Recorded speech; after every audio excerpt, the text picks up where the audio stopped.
အသားထဲမှာအညီတကအညီဆုံးဖြစ်တဲ့စိတ်ဥချမ်းကိုကျွန်တော်တို့ဘလို့တေချာတန့်စင်ပြီးတော့အရသာရှိအောင်ချက်မလဲဆိုတာ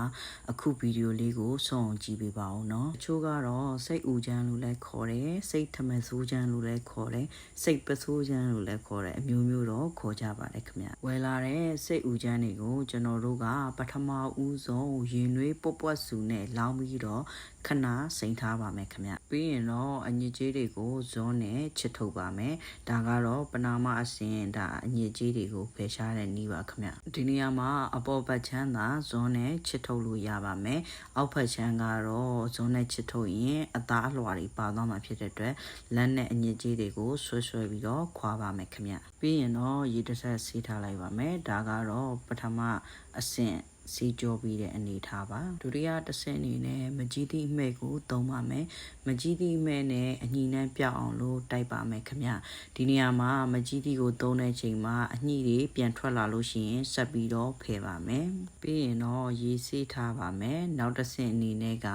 အညီနှမ်းကိုစုပ်ယူစေတဲ့ဆန်စိမ်းမုံနဲ့ဆေးပါမယ်ခင်ဗျတစ်ဆင့်ချင်းစီဆေးကြောပြီးတိုင်းမှာရေတစ်ခါတော့ပြန်ဆေးပါတယ်ခင်ဗျနောက်ဆုံးအနေနဲ့ကတော့ရှာလကရေနဲ့ဆေးပါမယ်အညှိအရည်ရွဲကအများဆုံးအစိပ်ပိုင်းဖြစ်တဲ့အတွက်အဆင့်တိုင်းမှာအရည်ရွဲတွေကိုပြောင်းအောင်တော့တေချာလေးတန့်စင်ပေးဖို့လိုပါမယ်ခင်ဗျနောက်ဆုံးအဆင့်ရှာလကရေနဲ့ဆေးပြီးရင်တော့ရေ3တလောက်ဆေးထားပါမယ်ခင်ဗျပြီးရင်တော့အရွယ်ရောအတုံးလေးတွေပိုင်းဖြတ်ထားပါမယ်ဆေးကြောတဲ့နေရာမှာသုံးတဲ့ဆန်အစိမ်းမုံမကြီးသီးမဲ့ရှာလကရေတို့ဆိုတာဂုံသက်တီတွေကတော့အတူတူပဲပေါ့နော်အညီနှမ်းကိုစုပ်ယူတဲ့အချွဲတွေကိုပျောက်ပါစေတယ်ခင်ဗျအရသာတွေမထိခင်မှာဂျင်းထောင်းထားတဲ့အရည်လေးကိုညှစ်ပြီးတော့ထည့်ပါမယ်ပြီးရင်တော့ဆွနွေးမုံကိုထည့်ပါမယ်ဗျဒီနေရာမှာပုံမှန်ဟင်းချက်ထားတဲ့ပို့ပြီးတော့ထည့်ပါမယ်အရသာအတွက်ကတော့စားထည့်ပါမယ်ခင်ဗျကျွန်တော်ကတော့အနူးမြန်ပြီးအချိန်ကုန်တက်တာဖို့ pressure cooker နဲ့ပဲချက်မှာမို့လို့အဲထဲမှာပဲစီတက်လိုက်ပါမယ်ခင်ဗျ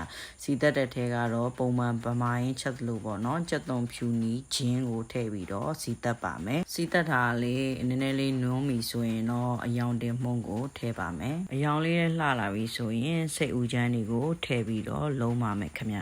အသားဟင်းတွေလုံးတဲ့နေရာမှာစိတ်ရှည်ဘူးတော့လိုပါတယ်နော်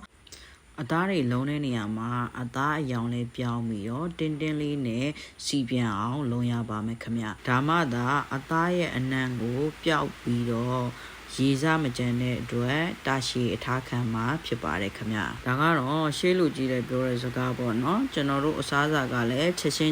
င်းစားတာမဟုတ်တဲ့အတွက်ဒီလိုမျိုးအသားကိုစီပြန်အောင်ချက်တယ်လို့ပဲမြင်ပါတယ်ခင်ဗျစကားပြောနေတော့လေကျွန်တော်မဆလာလေးအုပ်လိုက်ပါတယ်ခင်ဗျအညီနှံကိုပို့ပြီးပြောက်အောင်လို့ပါပြီးရင်တော့ရေနဲ့ငယ်ထည့်ပြီးတော့ pressure cooker နဲ့ပေါင်းလိုက်ပါမယ်pressure cooker နဲ့ချက်တာဖြစ်တဲ့အတွက်အချိန်ကတော့10မိနစ်လောက်ပဲပြီးရတယ်ပေါ့နော်ပုံမှန်ရေနဲ့ချက်မယ်ဆိုရင်တော့အနည်းဆုံး2ရေကနေ3ရေတော့ချက်ရပါမယ်ခင်ဗျဒီဟင်းကတော့စိတ်မရှိတတ်တဲ့လူတွေအချိန်မပေးနိုင်တဲ့လူတွေလိုက်ပြီးတော့ချက်မစားသင့်တဲ့ဟင်းတစ်ခွက်ပါနော်စိတ်ဥချမ်းကိုကြိုက်တဲ့ဆိုရင်ပြင်လိုက်ပြီးတော့ချက်စားကြည့်ကြပါအောင်နော်ဒီထက်ပိုကောင်းတဲ့နည်းလေးရှိရင်လည်းကျွန်တော်ကိုမျှဝေပေးပါခင်ဗျဟင်းချက်နည်းလေးတွေကိုစိတ်ဝင်စားရင်ကျွန်တော်အကောင့်လေးကို follow ပေးကြပါဦးเนาะအားလုံးကိုကျေးဇူးတင်ပါတယ်ခင်ဗျ